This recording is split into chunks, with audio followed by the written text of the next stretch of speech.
Let's Talk Sports Nation, live from 7 Mile. We here with two-time Athlete of the Week.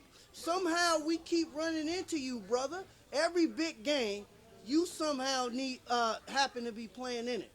Talk to me about how are you in every big game? I don't know about every, but I know that we play a lot of good games against these private schools, and we actually beat them. Yeah. Yeah, So 2 weeks ago you was in Turkey Day. Now you played yesterday against Stewart Hall, right? yeah. Uh, Historically, private public schools don't match up well with private schools. Talk about what you guys are doing for your team and your school and your city. I just think some like other than private schools got like more heart than private schools. Like some people they just go by basketball fundamentals. Actually, like public schools got more heart. They go harder. Got more like they got more to achieve. Like some more to accomplish. I mean more to. So last year you guys went NorCal, one game away from the state championship. Your numbers say 24 and 10 as a sophomore. At what point did you know you were good and you can play with the top talent? In eighth grade, I played for the SF Rebels. We went to Vegas, and then it was like a lot of people around watching the game, and then we was going against one of the top teams in the country. We lost by like 4 or 5 points, but that's why I knew like that we was like doing something big. So let me ask you this question. You've had all this success in your junior year. What can we expect from you coming into your senior year? What can we expect from you? More dunks, probably more dunks. Probably handling the ball more. A lot of people on our team gonna be leaving this year, like Anthony and BJ and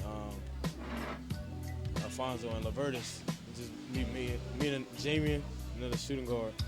Basically, so we just gotta take over the team in a different way. Like Right. different So style. I guess what I'm saying is that your leadership skills is more of what we'll see coming into your senior year, as far as continuing on this tradition of winning and being in big games and things like that. So with winning the Turkey Day and with having all this success this year, do you have anything planned during your off time? Just to keep working every day. Just keep doing push-ups every morning, every night. And what kind of workouts keep you at this top athlete status? Really, just keep running. Like we do a lot of running, just keep you in condition. And push-ups just still keep you strong. Like you're not slipping on no time. Just keep working out. You talked about BJ and Porter, right? Yeah. What do those guys mean to you? Not on the court, not football, no sports. What do they mean to the human being, Mr. Harris? I mean, they like my big brother. They keep me like they keep me under their wing. Like they know what I can do and stuff. And I know that they care for me like I'm their little brother. Like they make sure I don't get in no trouble or nothing. Part of what made this show popular is we had this conversation.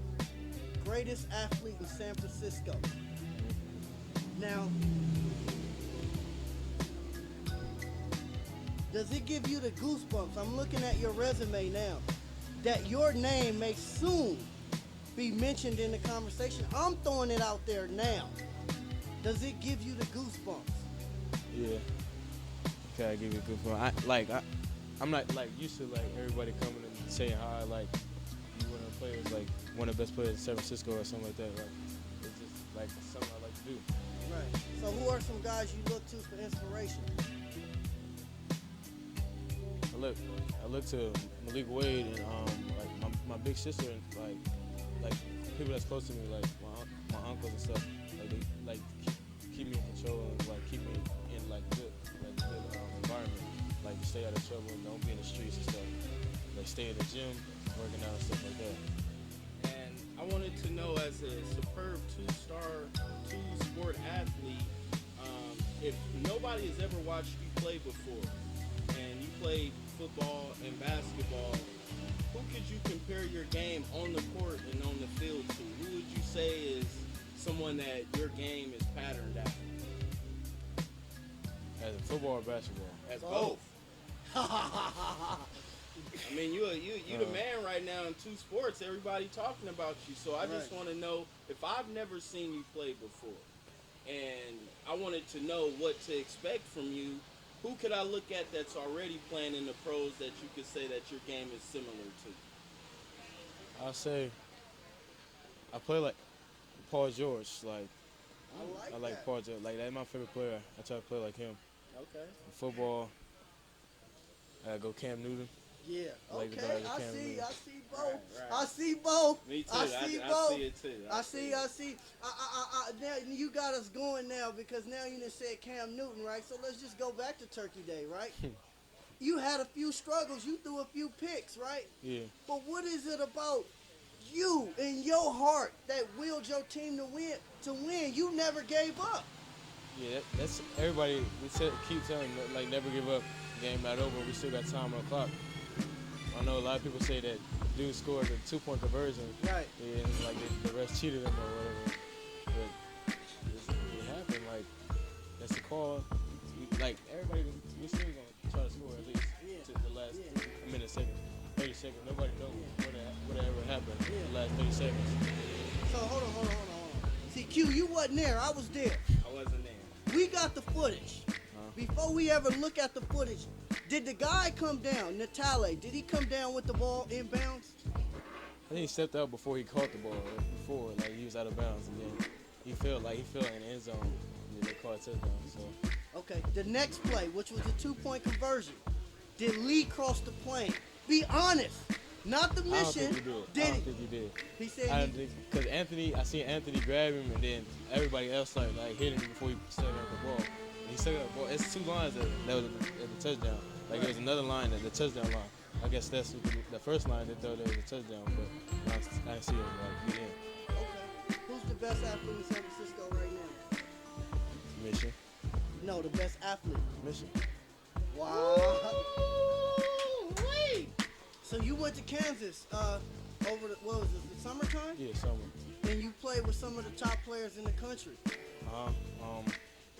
It was really like we went out there for a week. We got to like see around where the city is. Like it's a like basketball town. Like they got one like a little strip where like all basketball stores, all like the Kansas stores, Jayhawks, Rock Chalk, all that kind of stuff.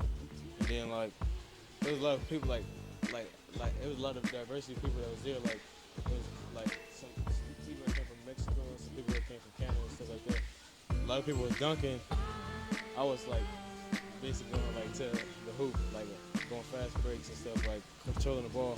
But it was like really all the like top teams out there, like the top high school teams, like the like state champions in there. Like they like all basically they was controlling the camp, and then they had us take pictures with Bill Self, and they had us take pictures with Bill Self, and then like we got an autographed picture with a basketball. Like, Well, that must have been a great experience because when you think of basketball and John Naismith in Kansas, that is the home, that is the Mecca. So to get that invitation means that you real deal. And when you're looking at these top players, I know it's hard to kind of, say, well, I'm here, I'm invited, but did you really fit in? When you look at the other players that were there, where do you place yourself? Do you say I'm at the upper echelon of the best? Or, where did you fare in that? I think I was at the top. I got MVP of the camp, but like it was only because like I stepped up in one of the like in the activities we were doing, like stepping, like being one of the captains, telling people what to do and whatever. Right. So like I think the coaches like saw that as like leadership of like the camp, so they gave me MVP for that. As a junior MVP. Yeah. Wow. That's amazing. We should end the interview, but I just want one more question. Do you understand what's on your shoulders? And when I say on your shoulders, I mean San Francisco. I mean, it's all new. I don't know like really yet like what it come like what is it? But like I'm finding out a little bit more like what it's all about. Right. You are actually the guy that can put our city back on the map. That's why we keep coming to you. That's why everybody keeps coming to you. It's because you are that guy, because you got started young. Now, we seen this story many a times. We don't want this one to go, what's the word? We don't want it to go astray. We don't want to be the reason by not supporting you, being the reason why, some things might not, go the way that you plan. Because right now, your life and what you have going is one of the biggest things the city have seen. A MVP of a prestigious camp out in Kansas, two-sport athlete, and we wish you the best. And what we want is just to continue to push, and when you need support, be there for you. Because just like we have this interview today, one day you'll be getting drafted, and we just want to do all we can to support you, and we don't want no reason to be the reason why you can't reach that ultimate level at the top. So we wish the best for you. And we're going to wrap it up. Best athlete in San Francisco, the Mission Bears. But this guy is arguably on his way to being the greatest athlete all time. Till next time, people. Wonderful, beautiful.